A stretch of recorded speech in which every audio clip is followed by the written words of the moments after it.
Quick 25ಗೆ ಸ್ವಾಗತ. ನಾನು ಮಾಲ್ತೇಶ್. ಈ ಕ್ಷಣದ ಟಾಪ್ 25 ಸುದ್ದಿಯನ್ನು ಬನ್ನಿ ಕ್ವಿಕ್ ಆಗಿ ನೋಡ್ಕೊಂಬೋಣ. ವಿಧಾನಮಂಡಲ ಅಧಿವೇಶನ ಆರಂಭ ಆಗಿದ್ದು ವಿಧಾನಸಭೆಯಲ್ಲಿ ಮೊದಲಿಗೆ ಅಗಲಿದ ಗಣ್ಯರಿಗೆ ಸಂತಾಪವನ್ನ ಸೂಚಿಸಲಾಯಿತು. ಚಾಮರಾಜನಗರ ಮಾಜಿ ಸಂಸದ ಶ್ರೀನಿವಾಸ್ ಪ್ರಸಾದ್, ಕೇಂದ್ರ ಮಾಜಿ ಸಚಿವ ಸಿಪಿ ಮೂಡಲಗಿರಿಯಪ್ಪ, ನಟಿ ಅಪರ್ಣ, ನಟ ನಿರ್ಮಾಪಕ ದ್ವಾರಕೀಶ್, ಸಾಹಿತಿ ಕಮಲಾ ಹಂಪನ ಸೇರಿದಂತೆ ಅಗಲಿದ ಗಣ್ಯರಿಗೆ ವಿಧಾನಸಭಾ ಸ್ಪೀಕರ್ ಯುಟಿ ಖಾದರ್, ಸಿಎಂ ಸಿದ್ದರಾಮಯ್ಯ, ವಿಪಕ್ಷ ನಾಯಕ ಆರ್ ಅಶೋಕ್ ಸಂತಾಪ ಸೂಚಿಸಿದರು. ವಿಧಾನಮಂಡಲ ಅಧಿವೇಶನ ಆರಂಭಕ್ಕೂ ಮುನ್ನ ಸರ್ಕಾರದ ಹಗರಣಗಳನ್ನು ಖಂಡಿಸಿ ಬಿಜೆಪಿ ಶಾಸಕರು ಪ್ರತಿಭಟನೆ ನಡೆಸಿದರು. ವಾಲ್ಮೀಕಿ ಅಭಿವೃದ್ಧಿ ನಿಗಮ ಮೂಡ ಅಕ್ರಮದ ವಿರುದ್ಧ ಶಾಸಕರ ಭವನದ ಬಳಿ ಇರುವಂತಹ ವಾಲ್ಮೀಕಿ ಪ್ರತಿಮೆಯಿಂದ ವಿಧಾನಸೌಧದವರೆಗೂ ಪ್ರತಿಭಟನಾ ಮೆರವಣಿಗೆ ಮಾಡಿದ್ರು. ಸಿಎಂ ನಿಗಮದ ಅಧ್ಯಕ್ಷರ ರಾಜೀನಾಮೆಗೆ ಆಗ್ರಹಿಸಿದರು. ಮೂಡ ಪ್ರಕರಣ ವಿರುದ್ಧ ಬಿಜೆಪಿ ಪ್ರತಿಭಟನೆ ನಡೆಸಿದ್ದಕ್ಕೆ ಸಿಎಂ ಸಿದ್ದರಾಮಯ್ಯ ಪ್ರತಿಕ್ರಿಯಿಸಿದ್ದಾರೆ. ವಿಧಾನಸೌಧದಲ್ಲಿ ಮಾತನಾಡಿದ ಮುಖ್ಯಮಂತ್ರಿ, ಅವರು ನಿಲುವಳಿ ಸೂಚನೆ ನೀಡಿದಾರಲ್ಲ, ಸದನದಲ್ಲಿ ಉತ್ತರ ಕೊಡ್ತೀನಿ ಅಂತ ಹೇಳಿದ್ದಾರೆ. ಸರ್ಕಾರದ ವಿರುದ್ಧ ಬಿಜೆಪಿ ಪ್ರತಿಭಟನೆಗೆ ಡಿಸಿಎಂ ಡಿಕೆ ಶಿವಕುಮಾರ್ ಆಕ್ರೋಶ ಹೊರಹಾಕಿದ್ದಾರೆ. ನಮಗೂ ಎಲ್ಲ ಗೊತ್ತಿದೆ, ಒಂದೊಂದಾಗಿ ಬಿಚ್ಚೋದು ಗೊತ್ತಿದೆ, ಸದನದ ಹೊರಗೆ ಯಾಕೆ ಒಳಗೆ ಬಂದು ಪ್ರತಿಭಟನೆ ಮಾಡಿ ಅಂತ ವಾಗ್ದಾಳಿ ನಡೆಸಿದ್ದಾರೆ. ವಾಲ್ಮೀಕಿ ನಿಗಮದ ಹಗರಣದಲ್ಲಿ ಸಿಎಂ ಪತ್ರ ಏನೂ ಇಲ್ಲ ಅಂತ ಟಿವಿ9ಗೆ ಸಚಿವ ಕೆಜೆ ಜಾರ್ಜ್ ಹೇಳಿದ್ದಾರೆ. ವಿಧಾನಸೌಧದಲ್ಲಿ ಮಾತನಾಡಿದಂತ ಜಾರ್ಜ್, ಬಿಜೆಪಿ 100 ಸುಳ್ಳು ಹೇಳಿ ಒಂದು ಸತ್ಯ ಮಾಡೋದಕ್ಕೆ ಹೊರಟಿದೆ, ಉದ್ದೇಶಪೂರ್ವಕವಾಗಿ ಸಿಎಂಗೆ ಡ್ಯಾಮೇಜ್ ಮಾಡುವ ಕೆಲಸ ನಡೀತಿದೆ ಅಂತ ಆರೋಪಿಸಿದ್ದಾರೆ. ಪರಿಷತ್ನಲ್ಲಿ ವಾಲ್ಮೀಕಿ ನಿಗಮದ ಅಕ್ರಮ ಪ್ರತಿಧ್ವನಿಸಿತು. ವಿಷಯ ಪ್ರಸ್ತಾಪಿಸಿ ಮಾತನಾಡಿದಂತ ಬಿಜೆಪಿಯ ಸಿಟಿ ರವಿ, ನಿಯಮ 59ರ ಮೇರೆಗೆ ನಿಲುವಳಿ ಸೂಚನೆಯನ್ನ ನೀಡಿದ್ದೀನಿ. 187 ಕೋಟಿ ಹಗರಣಕ್ಕೆ ಸಂಬಂಧಪಟ್ಟ ಹಾಗೆ ನಿಲುವಳಿಯನ್ನ ಕೊಟ್ಟಿದ್ದೀವಿ, ಚರ್ಚೆಗೆ ಅವಕಾಶ ಕೊಡಿ ಅಂತ ಕೋರಿದ್ದಾರೆ. ಇದಕ್ಕೆ ತಿರುಗೇಟು ನೀಡಿದ ಕಾಂಗ್ರೆಸ್ನ ಯುಬಿ ವೆಂಕಟೇಶ್, ನಿಮ್ಮದು ಸಾವಿರಾರು ಕೋಟಿ ಇದೆ ಅಂತ ವಾಗ್ದಾಳಿ ನಡೆಸಿದರು.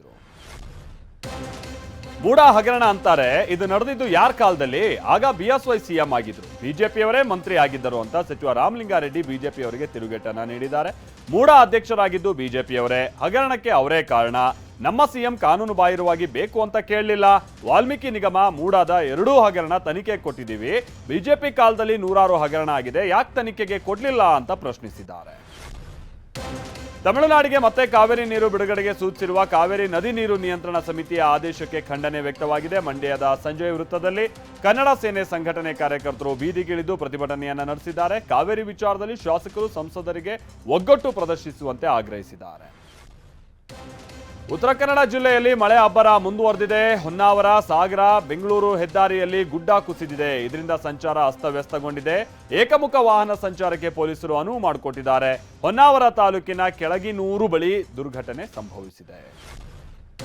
ಉತ್ತರ ಕನ್ನಡ ಜಿಲ್ಲೆ ಕಾರವಾರ ನಗರದಲ್ಲಿ ಧಾರಾಕಾರ ಮಳೆ ಸುರಿತಾ ಇರೋದ್ರಿಂದಾಗಿ ಚರಂಡಿ ನೀರು ಕೆಎಸ್ಆರ್ಟಿಸಿ ಬಸ್ ಡಿಪೋಗೆ ನುಗ್ಗಿದೆ. ಮುನ್ನೆಚ್ಚರಿಕಾ ಕ್ರಮವಾಗಿ ಕೆಲ ಬಸ್ಗಳನ್ನು ಬೇರೆ ಕಡೆಗೆ ಶಿಫ್ಟ್ ಮಾಡಲಾಗಿದೆ. ಚರಂಡಿ ನಿರ್ಮಾಣದ ವೇಳೆ ಮುನ್ನೆಚ್ಚರಿಕಾ ಕ್ರಮ ತೆಗೆದುಕೊಂಡಿರುವ ಕಾರಣದಿಂದಾಗಿ ಈ ಅವಾಂತರ ಸೃಷ್ಟಿಯಾಗಿದೆ ಅಂತ ಹೇಳಲಾಗ್ತಾ ಇದೆ. ಭಾರೀ ಗಾಳಿ ಮಳೆಗೆ ಮನೆ ಧರೆಗುರುಳಿದೆ. ಕೊಡಗು ಜಿಲ್ಲೆಯ ಮರಗೋಡು ಸಮೀಪದ ಹೂಗುಚ್ಚ ಪೈಸಾರಿಯಲ್ಲಿ ಘಟನೆ ಸಂಭವಿಸಿದೆ.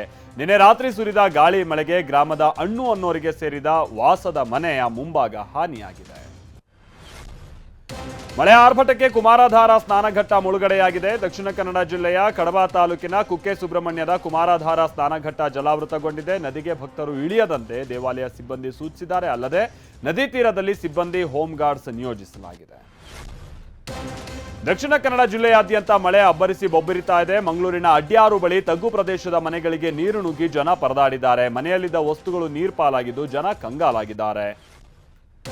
ದಕ್ಷಿಣ ಕನ್ನಡ ಜಿಲ್ಲೆಯಲ್ಲಿ ಮಳೆ ಆರ್ಭಟ ಮುಂದುವರೆದಿದ್ದು ಮಳೆಗೆ ನೇತ್ರಾವತಿ ನದಿ ಪಾತ್ರದ ಪ್ರದೇಶಗಳ ಬಳಿ ಹೋಗದಂತೆ ಜಿಲ್ಲಾಡಳಿತ ಆದೇಶಿಸಿದೆ. ಆದರೆ ರಭಸವಾಗಿ ಹರಿಯೋ ನೀರಿನ ಬಳಿಯೇ ವಲಸೆ ಕಾರ್ಮಿಕರು ಜೀವನ ನಡೆಸ್ತಾ ಇದ್ದಾರೆ. ಮಂಗಳೂರಿನ ಹರೇಕಳ ಬಳಿಯ ನೇತ್ರಾವತಿ ನದಿ ದಡದಲ್ಲಿ ಹೀಗೆ ಗುಡಿಸಿಲಿನಲ್ಲಿ ಇವರೆಲ್ಲ ವಾಸ ಮಾಡ್ತಿದ್ದಾರೆ.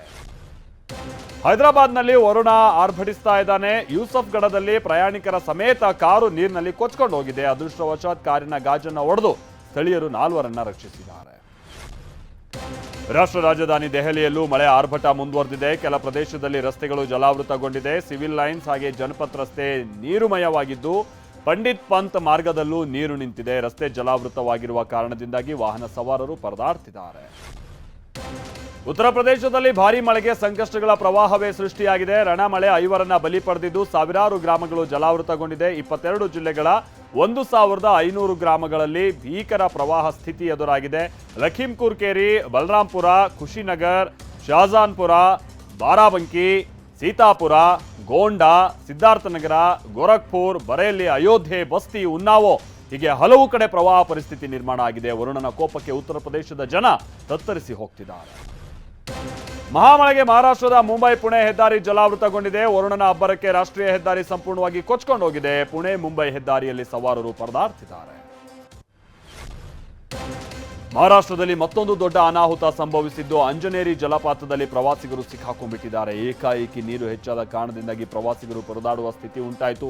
ಕೂದಲೆಳೆ ಅಂತರದಲ್ಲಿ 20ಕ್ಕೂ ಹೆಚ್ಚು ಜನ ಪಾರಾಗಿದ್ದಾರೆ. 6 ಗಂಟೆಗಳ ಕಾರ್ಯಾಚರಣೆ ಬಳಿಕ ಎಲ್ಲರನ್ನೂ ರಕ್ಷಿಸಲಾಗಿದೆ.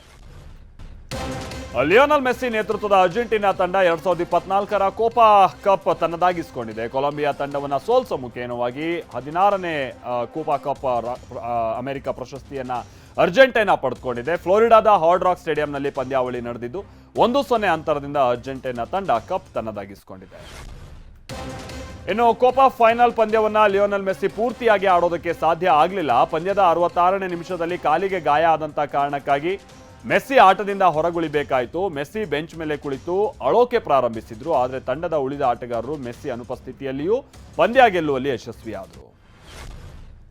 2024ರ ಯುರೋ ಕಪ್ ಫುಟ್ಬಾಲ್ ಪಂದ್ಯದಲ್ಲಿ ಸ್ಪೇನ್ ತಂಡವು ಪ್ರಶಸ್ತಿಯನ್ನ ತನ್ನದಾಗಿಸಿಕೊಂಡಿದೆ. ಜರ್ಮನಿಯ ಬರ್ಲಿನ್ನ ಒಲಿಂಪಿಯಾ ಕ್ರೀಡಾಂಗಣದಲ್ಲಿ ಇಂಗ್ಲೆಂಡ್ ಜೊತೆ ಸೆಣಸಾಡಿದಂಥ ಸ್ಪೇನ್ ತಂಡ ಚಾಂಪಿಯನ್ ಪಟ್ಟವನ್ನು ಅಲಂಕರಿಸಿದೆ.